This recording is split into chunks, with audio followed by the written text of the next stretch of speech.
Hi everyone, good morning. This is Sumit Srivastava and I'm really excited. Today I'm launching my series In Conversation with Sumit Srivastava. And बहुत ज़्यादा excitement की बात ये भी है कि आज जो मेरे गेस्ट हैं, उनका प्रभाव मेरी और मेरे जैसे लाखों लोगों पे है, जो एक ट्रू सेंस में लीडर हैं, क्योंकि लीडर्स के लिए हम कहते हैं कि leaders don't create followers, they create leaders. और इन्होंने कितने लीडर्स क्रिएट किए हैं, ये मैंने पर्सनली देखा भी है और जानता भी हूँ। जैसा मैं अनाउंस कर चुका हूँ पहले ही कि हमारे आज के गेस्ट हैं श्री एन के चौधरी जी, जो फाउंडर और सीएमडी हैं जयपुर रग्स के। और जब मैं रग्स बोलता हूँ इसका मतलब है कि दे सेल रग्स, यानी कारपेट्स। बट जब उनसे आप बात करेंगे तो he says that he does not sell rugs. सारी चीज़ें हम करेंगे और इस कॉन्वर्सेशन में कई बातें जो बहुत क्रूशियल है वो हमको सीखने को मिलेगी, जैसे कि कस्टमर रिलेशनशिप कैसे मेंटेन करते हैं, कस्टमर सेटिस्फेक्शन कैसे होता है, एक कैसे you have to think big.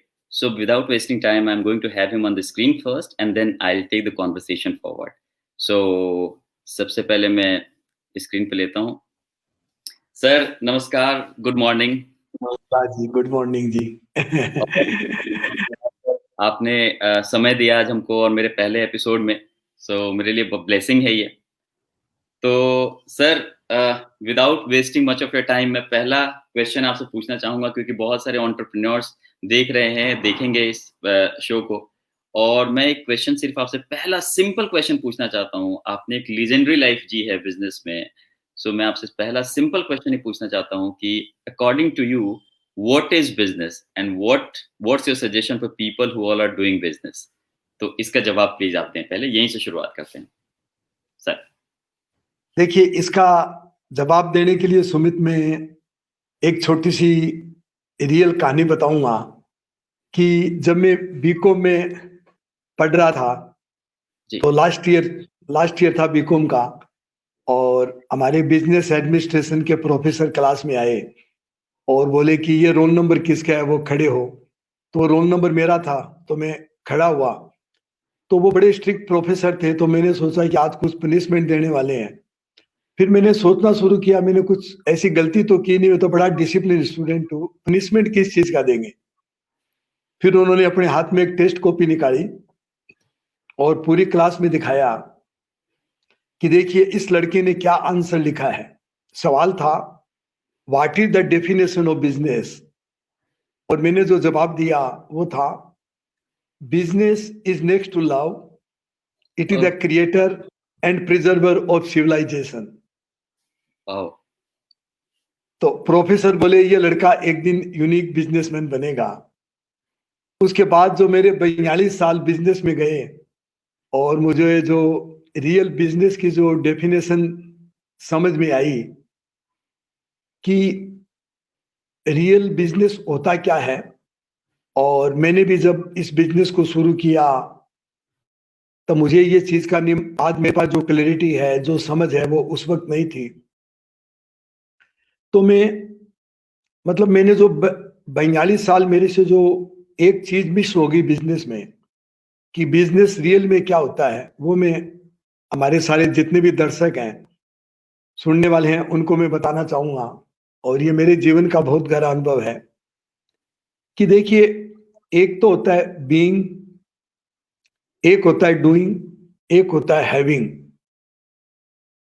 तो मैंने जब बिजनेस को शुरू किया तो मैंने डूइंग से शुरू किया। मैं खूब मेहनत करता था, खूब खूब काम काम करता था, और डूइंग से हैविंग हैविंग आता है। तो धीरे धीरे मेरे पास मकान हो गया, कार आ गई, टीवी, फ्रिज, जिंदगी की भी जितनी जो चीजें थी लग्जरी की, वो सब आती गई। अच्छा अच्छा खाना हो गया। तो उससे मुझे हैविंग आया। और मैं क्या है, पिछले 10-15 साल से अपने पे बहुत काम काम कर रहा था कि रियल लाइफ का क्या मतलब है, बिजनेस का क्या मतलब है। और इस बिजनेस को भी मैंने यही सोच के शुरू किया था कि एक दिन मैं जानूंगा कि हु एम आई, मैं कौन हूं। और जितना मैं अपने आप को जानूंगा उतना बिजनेस सरल होता जाएगा। तो मुझे ये समझ में आया है कि बिजनेस हमेशा बीइंग से शुरू करना चाहिए,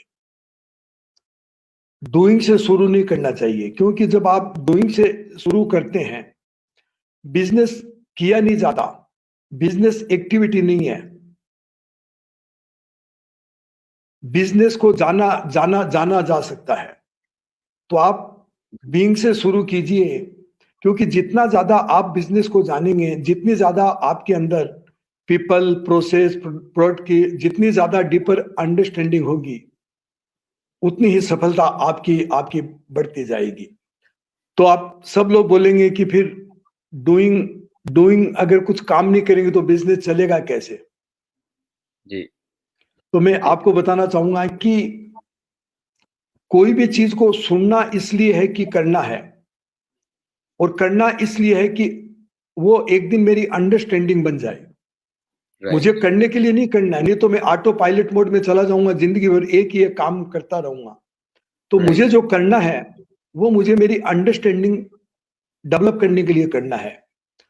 मैं अंडरस्टैंडिंग के लिए जो काम करूंगा, मुझे तरह तरह की परेशानी आएगी, तरह तरह के चैलेंज आएंगे, तरह तरह के फेलियर्स आएंगे। उससे मुझे जो सीखने को मिलेगा, उससे मेरी अंडरस्टैंडिंग डेवलप होगी।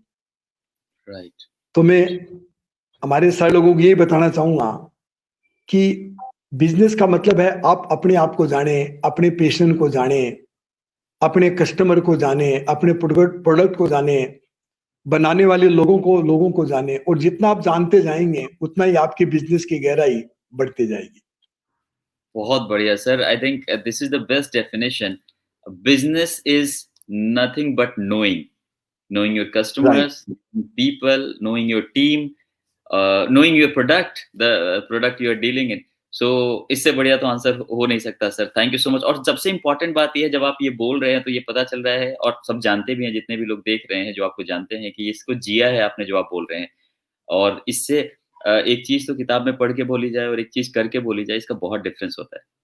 तो सर, इसके साथ ही एक दूसरा क्वेश्चन मेरा है और बड़ा क्यूरियोसिटी है मेरी। एक मैंने कोट पढ़ा आपका और हमेशा सुनता रहता हूँ। रिसेंटली योगेश ने शेयर किया था तो मैंने पढ़ा, उसमें लिखा था कि वी डोंट सेल कारपेट्स। अब मैं हाँ सोच रहा जी। हूँ कि आप, Jaipur rugs is all about carpets and you are saying you don't sell carpets, you sell blessings. तो ये क्या इसका मतलब है? क्या इसका प्रभाव है मार्केट पे? आपके दिमाग में ये चीज़ कैसे आई? सो इसके बारे में थोड़ा डिटेल में जानना चाहूँगा, because this is really something, क्योंकि कस्टमर्स का कनेक्ट और customer relationship is very important और इसमें आप महारथी हैं। सो प्लीज़ आप इसके बारे में थोड़ा बताएँ कि why you are saying that you don't sell carpets?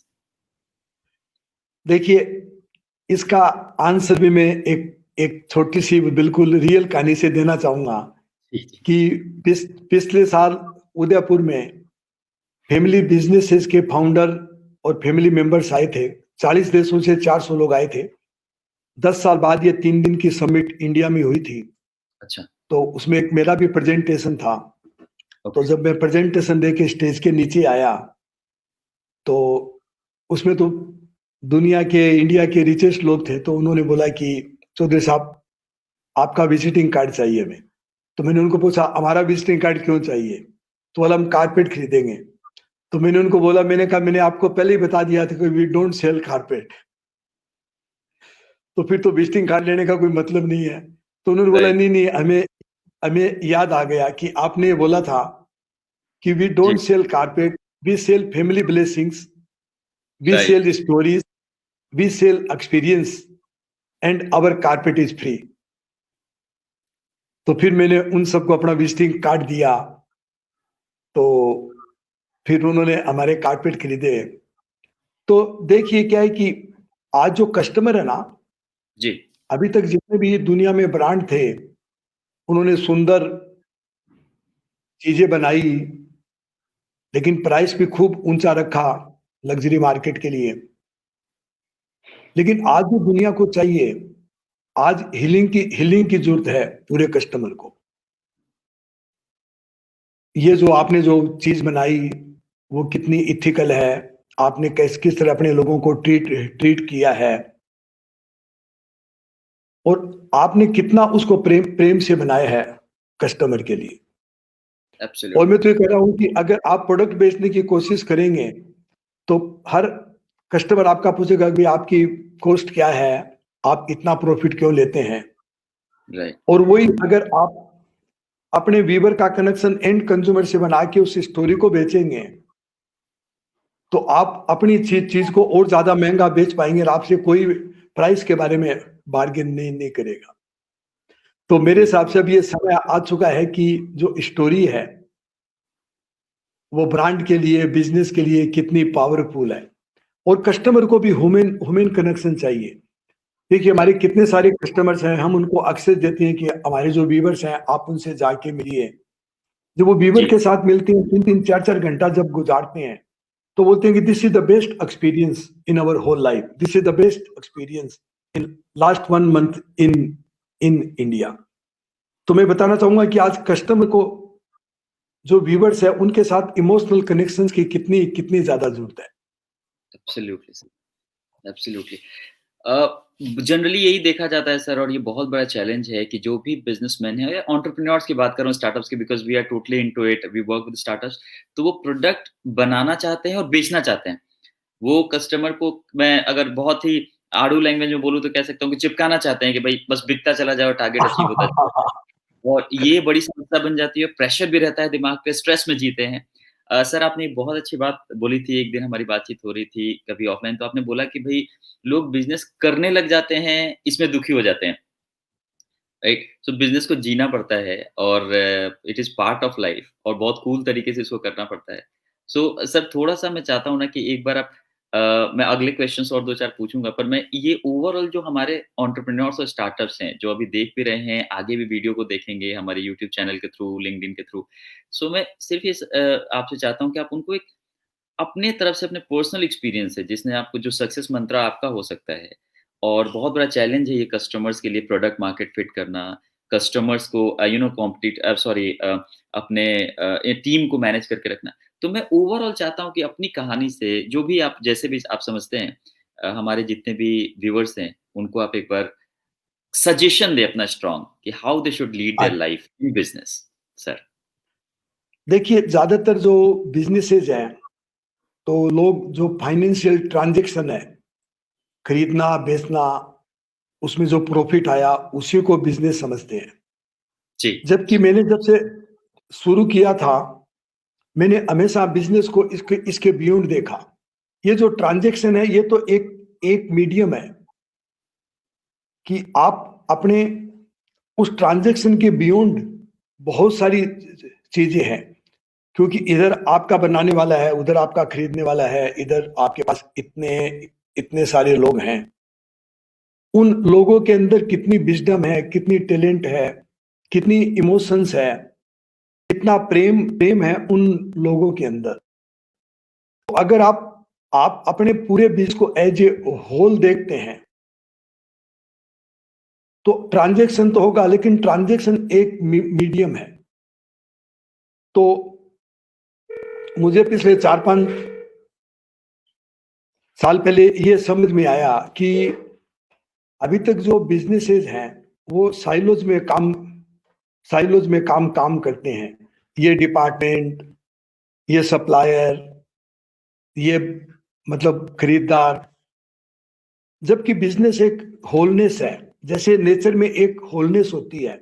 आप देखिए पहाड़, नदियां, जानवर, पेड़ पौधे, सब आपस में सब एक दूसरे से जुड़े हुए हैं। तो बिजनेस भी एक तरह की होलनेस है। और जब मुझे होलनेस की समझ में आई, तो मैंने काफी किताबें पढ़ी, काफी रिसर्च की, तो मुझे सेल्फ मैनेजमेंट के बारे में समझ आया। और अभी हमने जो आने वाले 2 साल का टारगेट बनाया है कि हमारे जितने काम करने वाले वीवर हैं, जो बिना पढ़े लिखे लोग हैं, वो सारे कलेक्टिव डिसीजंस करेंगे आपस में। अगर उनको मेरी भी जरूरत है, तो I am not going to make the decision, they can invite me as a expert, as a coach, लेकिन डिसीजन वही लोग करेंगे। दूसरा, एक मैं आपको बताऊं कि जो बिजनेस और लाइफ, ये दोनों अलग अलग कभी कभी नहीं हो सकते। काफी मैं जगह जाता हूं तो लोग पूछते हैं, चौधरी साहब आप पर्सनल लाइफ और बिजनेस लाइफ को अलग अलग कैसे करते हैं, कैसे आप मैनेज मैनेज करते हैं। मैं उनको ये बताता हूँ कि अगर मेरी पर्सनल लाइफ के बारे में जानना है, तो मैं जो बिजनेस में करता हूँ वो आप देखिए, यही मेरी पर्सनल लाइफ है।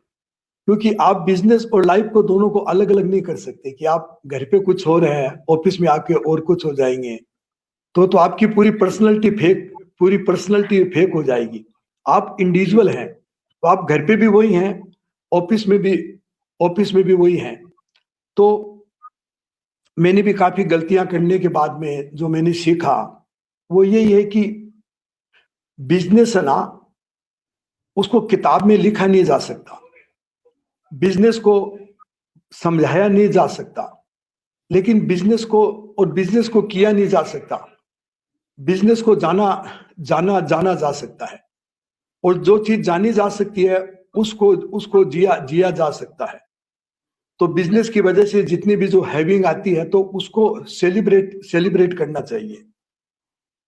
और जितना ज्यादा आप अपने आप को जानेंगे, खुद को जानेंगे, अपने लोगों को जानेंगे, कस्टमर को जानेंगे, जितनी डीपर अंडरस्टैंडिंग आपको कस्टमर की, लोगों की, प्रोडक्ट की होती जाएगी, उतना ही आप ये देखिए कि आपका बिजनेस एक यूनिक बनता जाएगा। और एक और कोट में जो हमेशा बोलता हूं, जो बेन एंड कंपनी ने हमें सिखाया था, जी, वो ये कि the deeper you go into your core, you are making harder and harder for your global competitors to copy you. क्या क्योंकि बात! आपको प्रोडक्ट को कॉपी कर लेंगे, लेकिन आपको कोई आदमी कॉपी नहीं कर पाएगा। But you have to wonderful, go deeper and deeper. तो बस लास्ट में मैं ये बताना चाहूंगा कि बिजनेस इनसाइड आउट है। सुपर, आपके अंदर जो है ना, उसको बाहर निकालने का नाम बिजनेस है। अगर आप वेरी आउटसाइड इन करेंगे, अगर आप किसी को देख के बिजनेस करते हैं कि ये आदमी सक्सेस है तो मुझे भी सक्सेस होना है, तो वो इनसाइड आउट हो गया। And that is the sure formula for the failure. Perfect. जितने भी लोग देख रहे हैं फाउंडर्स, एंटरप्रेन्योर्स, हम लोग ये बात कर लेते हैं कभी-कभी कि पर्सनल लाइफ, प्रोफेशनल लाइफ अलग है। बिज़नेस में ये एटीट्यूड रखना है, घर पे ये एटीट्यूड रखना है, but we need to understand. और मैं भी हमेशा ये कोशिश करता हूँ प्रैक्टिस करने की, थोड़ा बहुत जो कर पाता हूँ कि जो हम हैं, वही हम रहें, तो एक तो हमको प्रिटेंड नहीं करना पड़ेगा और लाइफ आसान रहेगी, क्योंकि किसी रोल में नहीं जाने की ज़रूरत पड़ेगी, हम जैसे हैं वैसे रहेंगे। और सर, आपने बहुत इंपॉर्टेंट पॉइंट को छुआ। मैं एक चीज़ यहाँ पे बड़ा क्यूरियस हूँ जानने के लिए सर, आपकी बहुत सारी स्टोरीज़ मैं जानता हूँ, आपके अहमदाबाद की स्टोरीज़ एंड ऑल, जो आप गुजरात में थे एंड अच्छा। ऑल, बहुत सारे चैलेंजेज़ आपने झेले वहाँ पे। सर, मैं देखिए, जब भी कोई बिज़नेस करे और स्टार्टअप करे, आज की डेट में यंगस्टर्स की बात कर रहा हूँ, तो डेफिनिटली फेल्योर इज़ गिवन। मतलब फेल्योर तो आना ही आना है, चाहे जिस लेवल पे आए, थोड़ा आए, ज़्यादा आए, आना ही आना है। और कई बार हम बहुत ही परेशान हो जाते हैं जब फेलियर्स देखते हैं तो। सो सर, मैं आपसे जानना चाहता हूँ कि आपने एम्पायर खड़ा कर दिया इतना, बट ऐसा नहीं है कि रातों-रात हो गया होगा। ऐसा नहीं है कि आपने फेलियर नहीं देखा होगा। सो अपनी पर्सनल स्टोरी मैं चाहता हूँ ये डिटेल में शेयर करें। This is going to be most important, कि भई आपने फेलियर देखा, किस लेवल का फेलियर देखा और उसके बाद उस फेलियर्स को हैंडल कैसे किया और कैसे बढ़ते रहे? How you kept yourself going? ये बहुत इम्पोर्टेंट है और मैं चाहता हूँ कि इसका डिटेल में आप आंसर दें, और जितनी चीज़ें आप शेयर कर सकते हैं, क्योंकि 1-2 कहानियाँ नहीं होंगी, कई होंगी। तो प्लीज़ हाँ ओवर जी, टू यू हाँ सर। जी, बहुत सारा। जी, सर। देखिए, सबसे पहले तो मैं यहीं से शुरुआत करता हूँ कि काफ़ी लोग मेरे को इनवाइट करते हैं कि चौधरी साहब, आप आके आप अपनी सक्सेस स्टोरी बताइए। जी। तो मैं उनको एक बात बोलता हूँ, मैंने कहा फिर तो आपने गलत स्पीकर को चुन लिया। तो बोला कैसे? बिल्कुल, तो मैंने कहा मैंने तो अपने जीवन में सक्सेस देखा ही नहीं है। तो बोला क्या देखा है? मैंने कहा मैंने अपने जीवन में फेलियर ही फेलियर देखा है। वेरी वेल सेड, तो अगर वेरी आप वेल। एक फेलियर स्पीकर को बुलाना चाहते हैं, लेकिन मेरे को सुनने से एक फायदा जरूर होगा आपके सारे सुनने वाले लोगों को, कि मैंने जो फेलियर से सीखा, जो गलतियों से सीखा, जो चैलेंजेस आए आए मेरे को, अगर वो सीख सारे लोग उसको अच्छी तरह समझें, तो वो उतना समय बचा सकते हैं, उतनी उतनी गलतियों से बचा सकते हैं। यस, यस, क्योंकि एब्सोल्यूटली, देखिए, कोई भी बिजनेस बिना फेलियर के, बिना चैलेंजेस के हो ही नहीं सकता। अगर 100% कोई सर। समस्या नहीं है, कोई समस्या का हल नहीं निकाल रहे हैं, तो वो बिजनेस बिजनेस हो ही नहीं सकता। ट्रू, वो एक दिखावे का बिजनेस है जो थोड़े दिन जिंदा रहेगा और फिर वो ज्यादा ज्यादा लंबा नहीं चलेगा। मैं आपको अपनी फेलियर के बारे में बताना चाहूँ कि प्लीज़। जब मैंने जयपुर कंपनी को शुरू किया, तो बिल्कुल 99 में मैंने बिल्कुल जीरो से शुरुआत की जयपुर कंपनी को। तो पहले 3 साल में मेरे को बहुत भारी प्रॉब्लम का सामना करना पड़ा, और मैंने पिछले 20 साल में जो कमाया था वो पूरा खो दिया उसमें। ओके, तो मैंने देखा, ये जो मेरे 3 साल गए जयपुर शुरू करने के बाद में, इस मेरी फेलियर का कारण क्या था? What went wrong? तो मैंने खूब डीप इंट्रोस्पेक्शन की शुरुआत की। तो मुझे समझ में आया कि कारपेट बनाने में मैंने क्या उस वक़्त पूरा जीवन गाँव के अंदर दिया था। 10 साल तो एक आदिवासी एरिया में दिए थे, जहाँ 15,000 ट्राइबल लोगों को मैंने कारपेट वीविंग का काम सिखाया। तो मेरा एक बहुत नाम हो चुका था पूरे दुनिया में, इंडिया में, कि मैं क्वालिटी अच्छी बनाता हूँ, क्वांटिटी बड़ी क्वांटिटी बनाता हूँ। तो जब मैंने जयपुर को शुरू किया, तो मुझे समझ में आया कि I have the false feeling of goodness and good is the enemy of best. और वाह! जब इंटरनेट पे मैंने सर्च किया, तो समझ में आया कि एक मानसिक बीमारी होती है जिसका नाम है यूफोरिया। अच्छा, अच्छा। ये क्या है? और ये बीमारी और ये बीमारी मेरे को भी लग चुकी है कि अच्छा, गुडनेस की जो फीलिंग है ना, वो मेरे अंदर आ गई, तो एक जो माइक्रो ईगो ना, वो आदमी का बढ़ जाता है। ये आपने और रियलाइज़ मुझे किया, ये राइट? हाँ जी, हाँ जी, प्लीज़, प्लीज़। कि ये मेरी फेलियर का कारण था। दूसरा फेलियर का कारण मुझे समझ में आया कि मैं माइक्रो मैनेज बहुत करता था। तो I was everywhere each decision in each action. तो मुझे बहुत जल्दी ये पकड़ में आ गया कि मैं एक बर्फ का टुकड़ा बन चुका हूँ, एक बर्फ का गोला बन चुका हूँ। अब मुझे इस बिज़नेस को आगे बढ़ाना है, तो मुझे पानी बनना पड़ेगा। एक वाह! पानी जैसी सरलता लानी पड़ेगी। और जब मैं पानी जैसा सरल बन जाऊँगा, तो किसी भी बर्तन में मेरे को डालेंगे, मैं ढलने लग जाऊँगा। तो क्या फिर बात मैंने पिघलाना शुरू किया। उस पिघलाने की मैं आपको प्रैक्टिकल ढंग से थोड़े बताता हूँ जी, मैंने जी, क्या-क्या किया। Please, please. मैंने अच्छी किताबें पढ़नी शुरू की, अच्छे-अच्छे सेमिनार्स जॉइन करने शुरू किए, सक्सेसफुल लोगों से मिलना शुरू किया। तो और मुझे ये भी समझ में आ गया कि अभी तक मैंने पिछले 20 साल में गाँव में काम काम किया है। तो मेरी जो एक लीडरशिप स्टाइल थी, वो अलग तरह की लीडरशिप स्टाइल थी। अब मुझे एक ग्लोबल बिज़नेस चलाना है, तो मुझे branding, marketing, account, finance, HR, लोगों को कैसे डेवलप करें, कैसे कोच करें, मुझे बहुत सारी स्किल्स सीखनी पड़ेगी। तो फिर मैंने अपनी सीखने की यात्रा शुरू की। और आज भी मैं आपको बताऊँ, आज भी कम से कम मेरे 2 से 3 कोच हैं, जिनको मैं डॉलर में, यूरो में पे पे करता हूँ। तो देखिए, कोई भी जो अंडरस्टैंडिंग है, वो फेलियर के बिना, वो चैलेंजेस के बिना आ नहीं सकती। और ज़्यादातर जो बिज़नेसमैन हैं, जब उनकी सेकंड जनरेशन विदेश से पढ़ के आती है, तो मैंने देखा है कि अबव 90%, मतलब मैं तो बोलूँगा अबव 98% लोग ये गलती करते हैं कि अपनी सेकंड जनरेशन को वो फेलियर से नहीं गुजारते, रियल बिज़नेस का अनुभव अनुभव नहीं देते। तो जो ही सेकंड जनरेशन आती है, उसकी फ्रंट लाइन से दूरी हो जाती है, they stop listening the front line. और फाउंडर मेंटालिटी बोलती है कि अगर आप जितने भी जो डिसीजंस बोर्ड रूम में करते हैं, उसमें अगर फ्रंट लाइन का रिप्रेजेंटेशन नहीं है, तो you are creating the death bed for your company. तो रियल काम काम किए बगैर, रियल चैलेंजेस सहे बगैर, बिना फेलियर के, आप में वो कभी भी अंडरस्टैंडिंग नहीं आएगी, और कभी भी विजडम विजडम विजडम नहीं आएगी।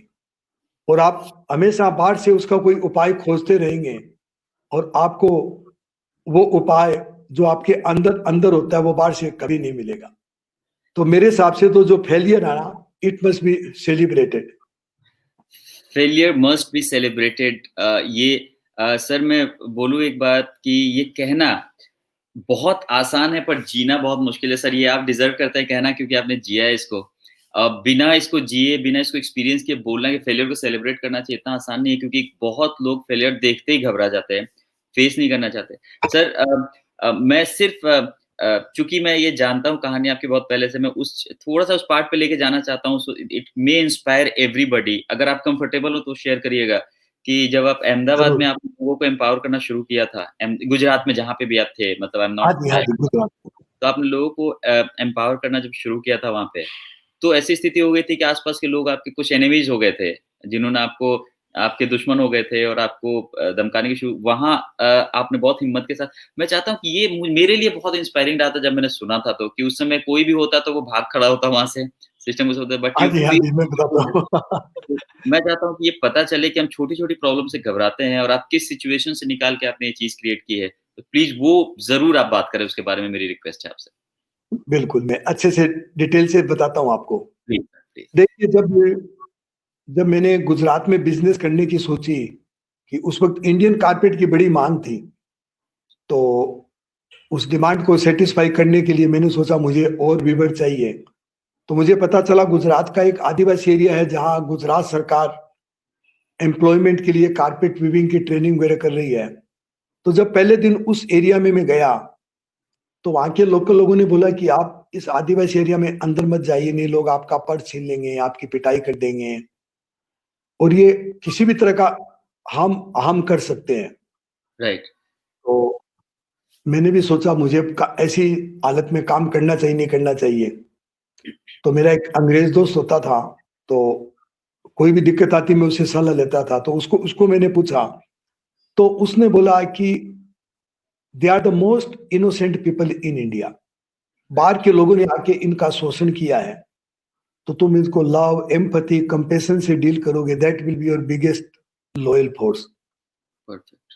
तो उसकी बात को मान के मैं उस एरिया में गया और 3 साल बाद मेरी हालत हो गई थी कि जब मैं गाँव में जाता था तो उनके घरवाले बाहर खड़े होके मेरा इंतज़ार करते थे।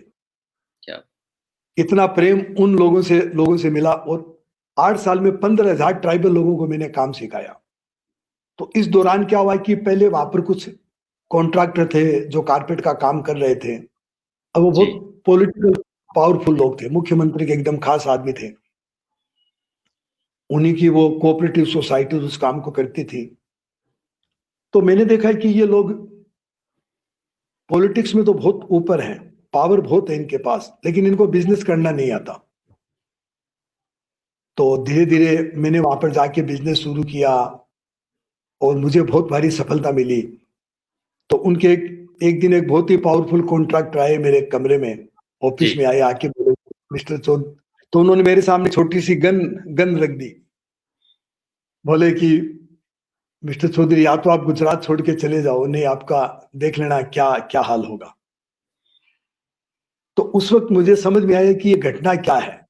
तो मुझे पता चला कि ये इस एरिया के ज़रूर हैं, लेकिन नोबडी लाइक देम।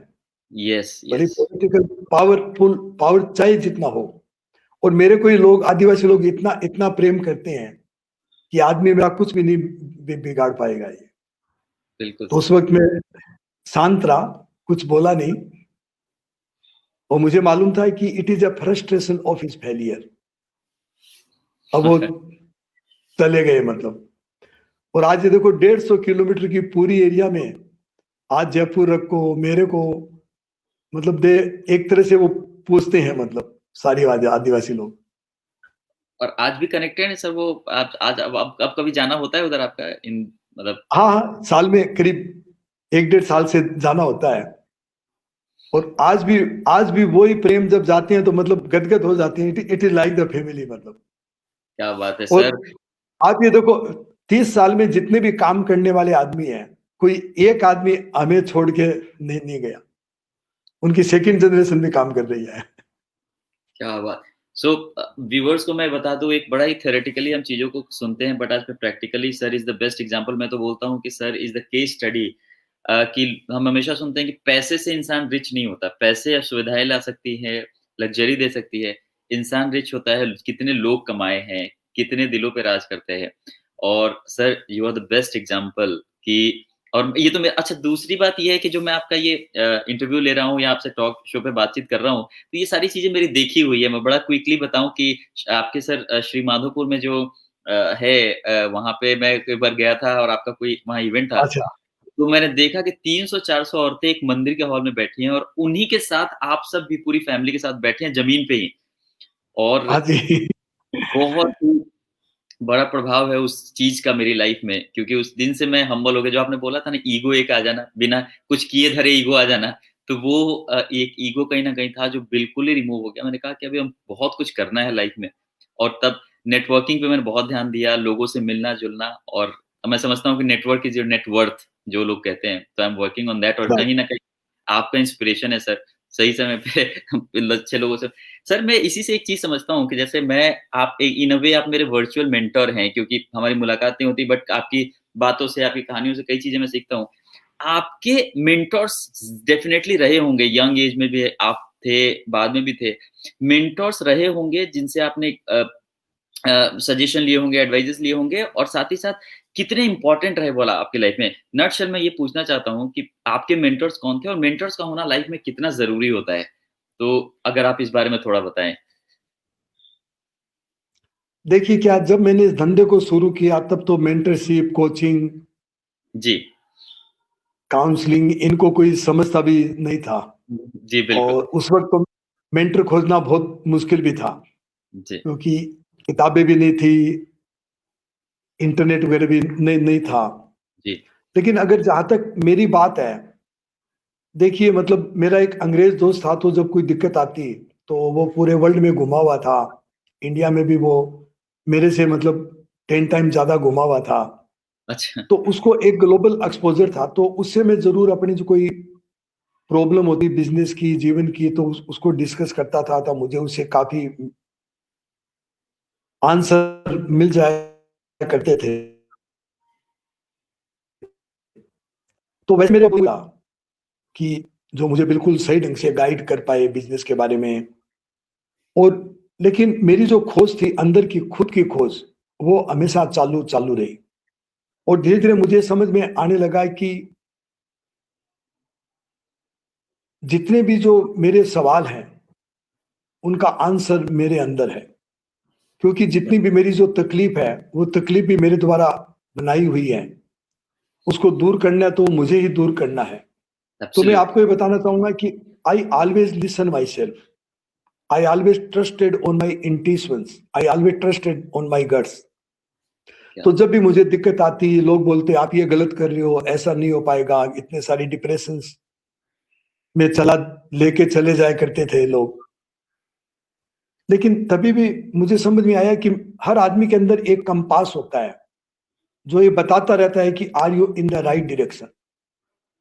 ट्रू, तो उस कंपास को फॉलो फॉलो करें, अपने आप को लिसन करें, अपने आप को सुने, अपनी और जितना ज़्यादा अपने आप को ट्रस्ट करेंगे और जितना ज़्यादा अपने आप को लव करेंगे, उससे जो आंसर आएँगे वो बहुत राइट आंसर होंगे।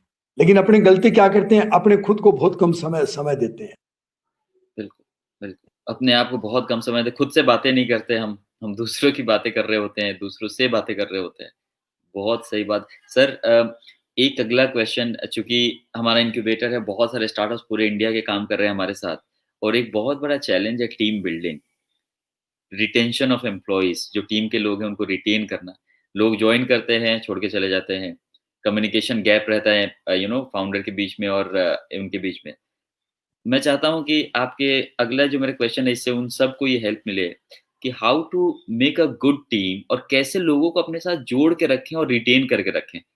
सो मैं चाहता हूँ कि प्लीज़ अगर आप इस पे अपने एक्सपीरियंस है जिस तरह से आपने क्रिएट किया इतने लोगों को, तो how did you retain people और क्या करना चाहिए मतलब सजेशन क्या रहेगा फाउंडर्स के लिए प्लीज़? देखिए इसमें मैंने भी ये जयपूरक बनाने के बाद में काफ़ी गलतियाँ की, कि मेरी जो सबसे बड़ी मिस्टेक रही, मुझे हायरिंग का नहीं मालूम था कि हायरिंग कैसे करनी चाहिए। तो काफ़ी गलतियाँ हुई, तो मैं लोगों को ज़्यादा लंबे टाइम तक रिटेन नहीं कर पाया। तो काफ़ी बार मुझे मतलब हर बार नए-नए लोग रखने पड़ते थे। फिर मुझे 3-4 साल पहले ये चीज़ समझ में आई कि जब बेन एंड कंपनी से हम लोग मिले, तो उन्होंने हमारे पर्पज़ को डिफाइन किया, हमारी वैल्यूज़ को डिफाइन किया। और ज़्यादातर जो फाउंडर्स होते हैं वो यही यही गलती करते हैं कि अपना विज़न, मिशन, वैल्यूज़, पर्पज़ को डिफाइन नहीं करते। और पर्पज़ को डिफाइन नहीं करने से वो अपनी सेकंड जनरेशन को नहीं बता पाते, अपने लोगों को नहीं बता पाते। तो सबसे पहले हमने हमारा पर्पज़ डिफाइन किया, हमारे वैल्यूज़ को डिफाइन किया। उसके बाद हमने ऐसे लोगों को रखना शुरू किया who are aligned with the purpose of Jaipur Rug and who are aligned with the values of Jaipur Rug. और ऐसे लोगों को हमने खोजना शुरू किया कि जिनके अंदर पैशन है, they are searching the purpose of their life, उनके अंदर क्रिएटिविटी हो, उनके अंदर एम्पैथी हो, उनके अंदर इंटेलिजेंस हो। और आज मुझे ये बताते हुए खुशी है कि आज ऐसे करीब 100 से ज्यादा लोग हम पिछले 6 महीने में खोज पाए।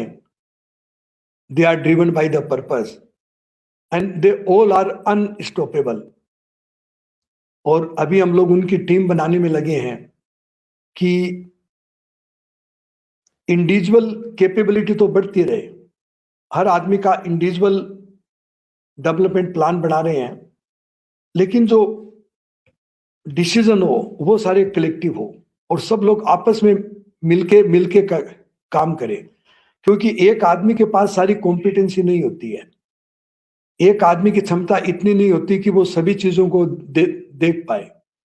तो अभी हम लोग टीम बनाने पे काम कर रहे हैं और टीम कैसे बनानी चाहिए उसकी मेरी काफी कोचिंग भी चल रही है।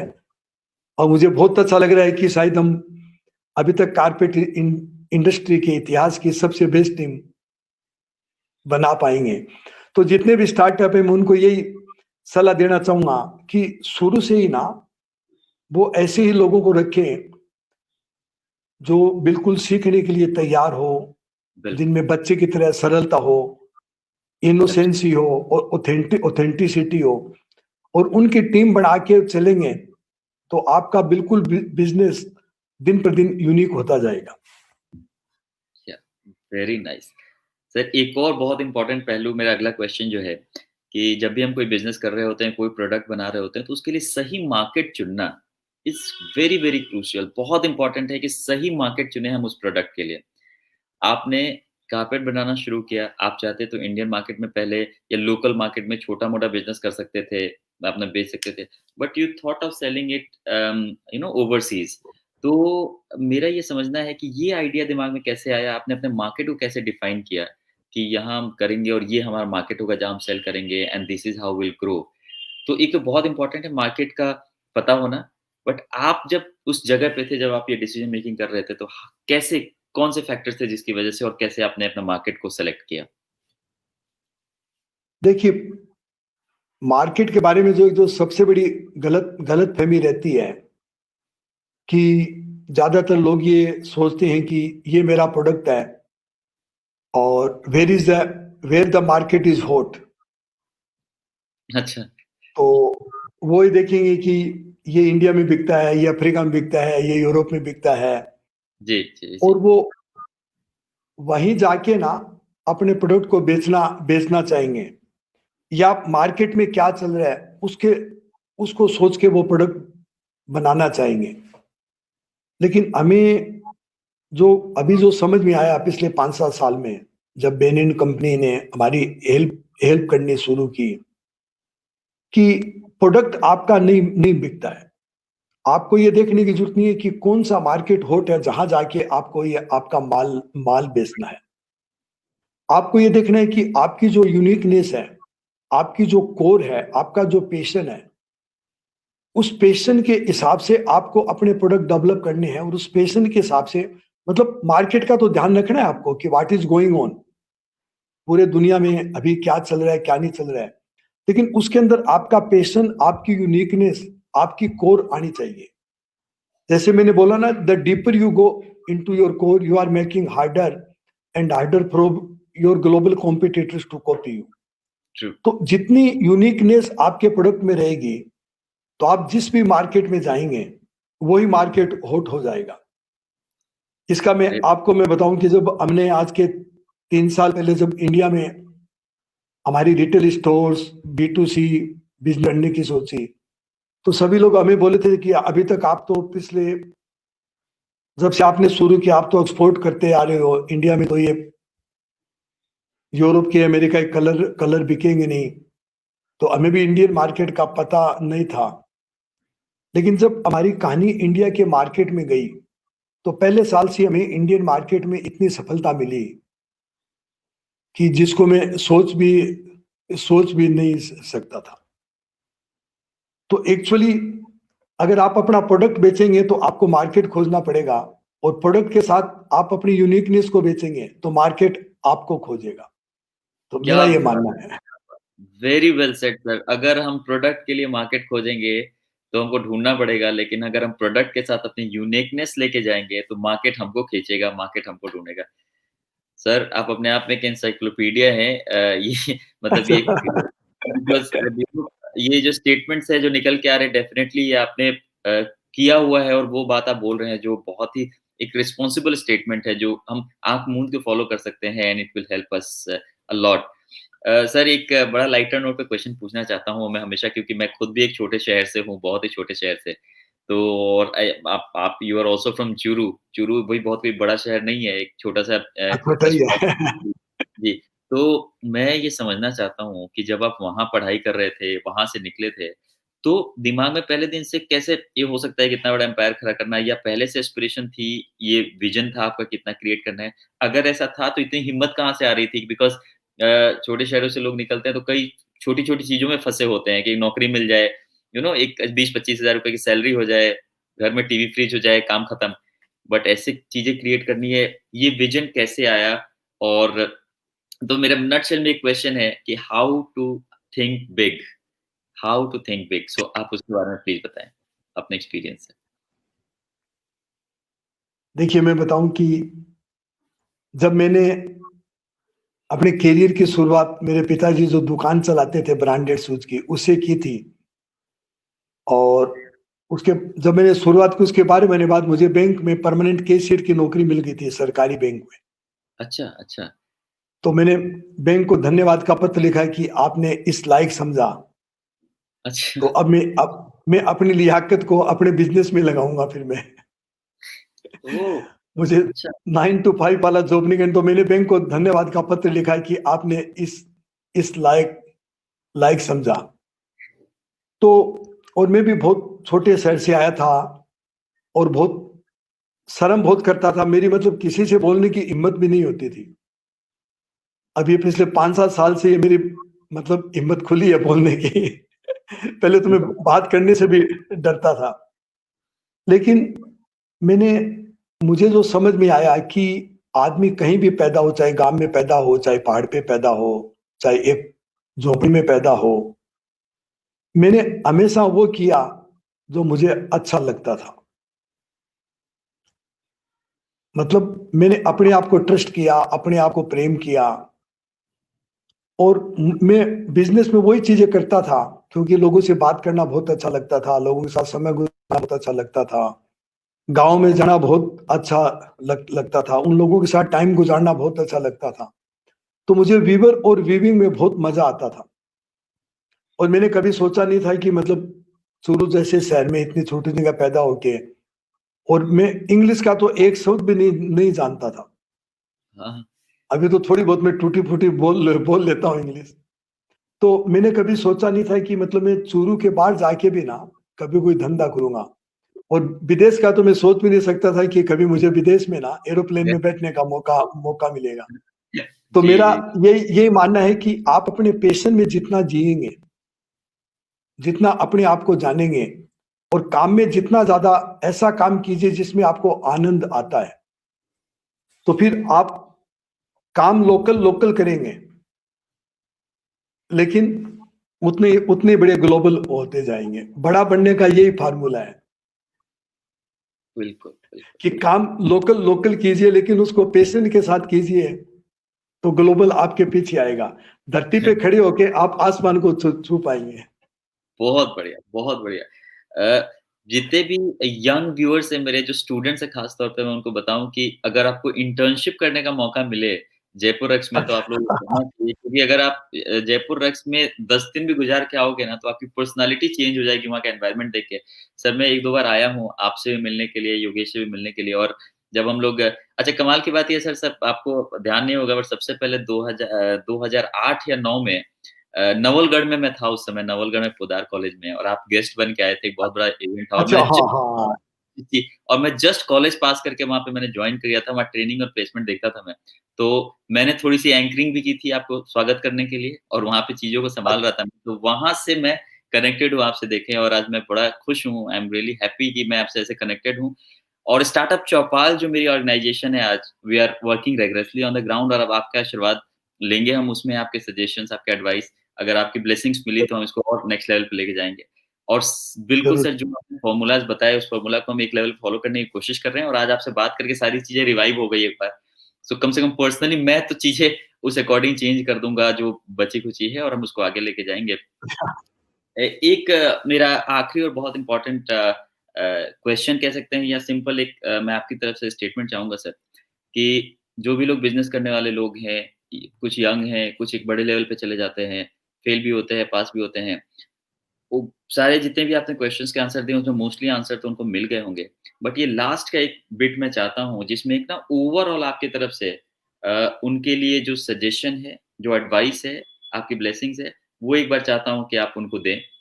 जो एक तरह से कह सकते हैं पूरे इस वीडियो का क्रक्स हो सकता है। तो एक बार सर आप overall suggestion from your side to the audience, to the viewers, and basically to the entrepreneurs. हाँ जी, हाँ जी, हाँ जी। देखिए, जो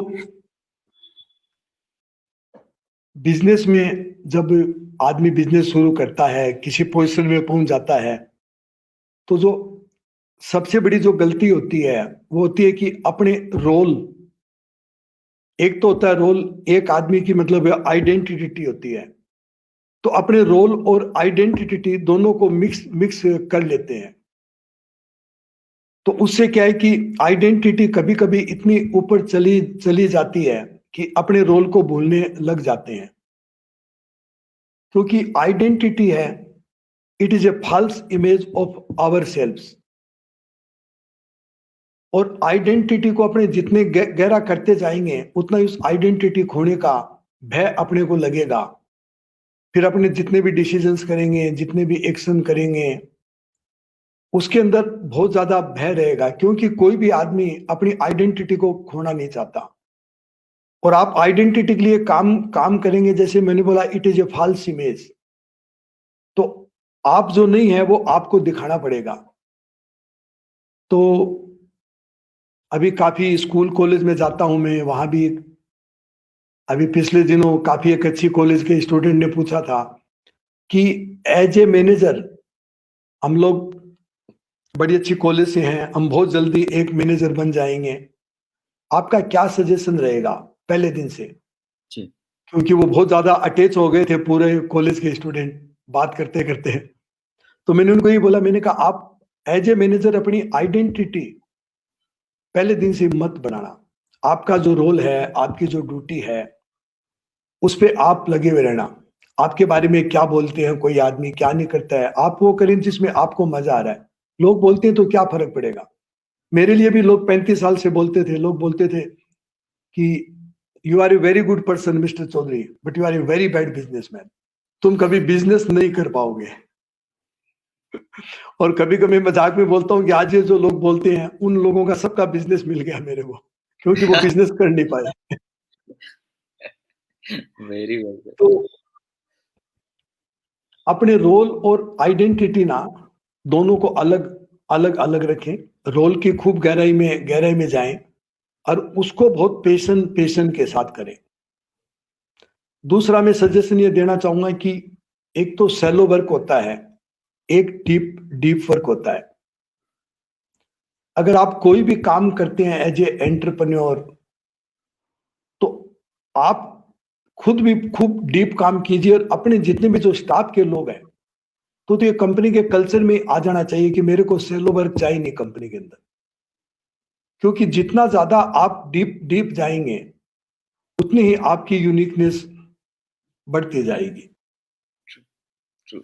और तीसरा, लास्ट में बस ये बताना चाहूंगा कि just be yourself. Just be yourself. So बस इस बात को हमेशा ध्यान रखना है कि मैं जो नहीं हूं वो मैं न कुछ करूं, न मैं बनूं, और न उसमें कुछ करते मुझे शर्म शर्म आए। Very nice. तो ये पूरे वीडियो में अगर आप देखें व्यूअर्स, तो सर ने जो सबसे ज़्यादा जो अंडरलाइन और बोल्ड लेटर में जो बात बोली है वो यही बोली कि be yourself, don't pretend to be somebody else, क्योंकि आपको बिज़नेस चलाना है। और बिज़नेस करने के लिए, एक अच्छा बिज़नेस करने के लिए आपको एक अच्छा इंसान होना ही पड़ेगा। अगर आप ये सोचे कि जैसे सर ने बोला है, किसी ने इनको बोला कि you are a very good human being but you are not a good businessman, और सर ने बताया कि फ्यूचर में क्या हुआ। सर एक लास्ट में पूछना चाहूँगा कि अभी इतना कुछ कर दिया है आपने, अब आगे की जनरेशन सँभाल रही है आपके बिज़नेस को, आप भी इन्वॉल्व हैं। अब क्या एनके चौधरी सर की प्लानिंग में कुछ और है आने वाले जो समय है उसमें? कुछ और दिमाग में चल रहे हैं? अब क्या प्लान है? मतलब अपार्ट फ्रॉम दिस कुछ दिमाग में है कि अब ये भी करना चाहता हूँ मैं आने वाले टाइम में? सो आने वाले समय में अब क्या प्लानिंग रहेगी आपकी? देखिए, एक तो ये है कि अभी सक्सेशन प्लानिंग काफी चल रही है, जी, तो स्टाफ में भी हम लोग काफी लीडर्स तैयार कर रहे हैं। और मेरे जो 5 बच्चे हैं, जी, उनको भी मैं पूरा अच्छी तरह कोच कर रहा हूँ, गाइड गाइड कर रहा हूँ। और जहाँ तक मेरी प्लानिंग का सवाल है, कि देखिए, जैसे मैंने बताया ना कि शुरू में इस बिज़नेस को शुरू मैंने इसीलिए किया था कि I can know my self, मुझे अपने आप को सर्च करना है। तो ये 42 साल बिज़नेस करने के बाद में जो मुझे समझ में आया कि मैंने खूब पैसा भी कमाया, नाम भी कमाया, और धीरे-धीरे ये समझ में आया कि ये जो पैसा है, उससे भी वो शांत नहीं हुआ जिसको मैं जानना चाह रहा था। फिर पैसे के बाद में नाम उससे भी बड़ा मिला, उससे भी वो शांत नहीं हुआ। तो वो खोज तो अभी अभी पूरी नहीं हुई है, पैसा और इज्जत के मिलने के बाद में। क्या बात तो एक बियॉन्ड बिज़नेस क्या है, जो पैसे पैसे से और अपनी जो फेम है, इज्जत है, उसकी मुझे काफ़ी अच्छी समझ आ रही है और उस पे अब मैं काम कर रहा हूँ। और वो उसको अगर मैं प्रैक्टिकल ढंग से समझाना चाहूँ, फिलोसॉफिकल ढंग में नहीं लेके जाऊँ, जी, जी। तो वो यही है कि अब मेरा जो जीवन है, एक मैं बच्चे की तरह सरलता को कैसे प्राप्त करूँ? या बच्चे की तरह प्लेफुल हो जाऊँ, बच्चे की तरह इनोसेंट हो जाऊँ, और दिमाग काम नहीं करके अपनी नेचुरल इंटेलिजेंस को काम ले लूँ। तो वाह! मेरा जो फ्यूचर विज़न है वो यही है खुद के लिए, कि अब एक वापस एक बच्चा बनना है। क्या क्या बात है! क्या बात है सर। ये पूरा जो वीडियो है, मतलब हम मुझे पता भी नहीं चला, और एक आपको आप बिलीव नहीं करेंगे तो 1 घंटा पूरा हो गया है, और मुझे लग रहा है कि अभी जस्ट अच्छा शुरू जी। मतलब अभी मुझे लगा जस्ट शुरू किया है और 1 घंटा पूरा हो गया, और यही इंटरेस्टिंग डिस्कशन इसी को बोलते हैं, और मेरे लिए तो ये लाइफ चेंजिंग हो सकता है। और जो भी कंटेंट है, अगर हम लिखना चाहें तो एक छोटी-सी किताब लिखी जा सकती है इसके ऊपर कि how to lead your life, how to run your business. Sir जो मेन बातें आपने बोली, मैं एक बार ज़रूर व्यूअर्स को बताना चाहूँगा कि सबसे पहली चीज़ है बी योरसेल्फ, उसके बिना कुछ नहीं हो सकता। दूसरी और सबसे इम्पोर्टेंट चीज़ ये है कि बिज़नेस करने में आप अपनी पर्सनैलिटी चेंज करके बिज़नेस करने में लग जाओ, जितना आप डीप डाउन जाएँगे।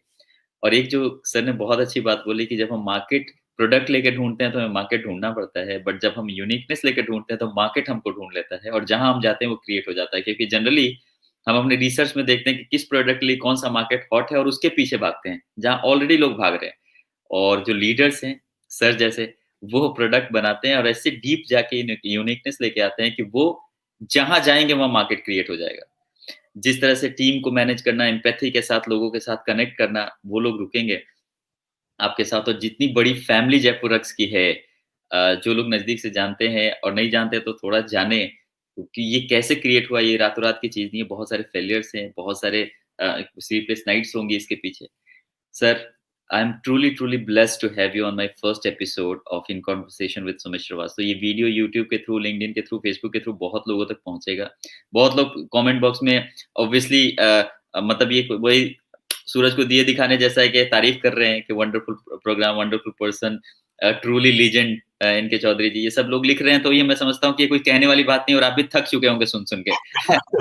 तो सभी व्यूअर्स को बहुत-बहुत धन्यवाद। सर मैं आपसे बहुत जल्दी हम मिलेंगे और हम डिस्कस करेंगे आगे की प्लानिंग, हम क्या सोचते हैं, कैसे सोचते हैं, and we are seeking your blessings for future.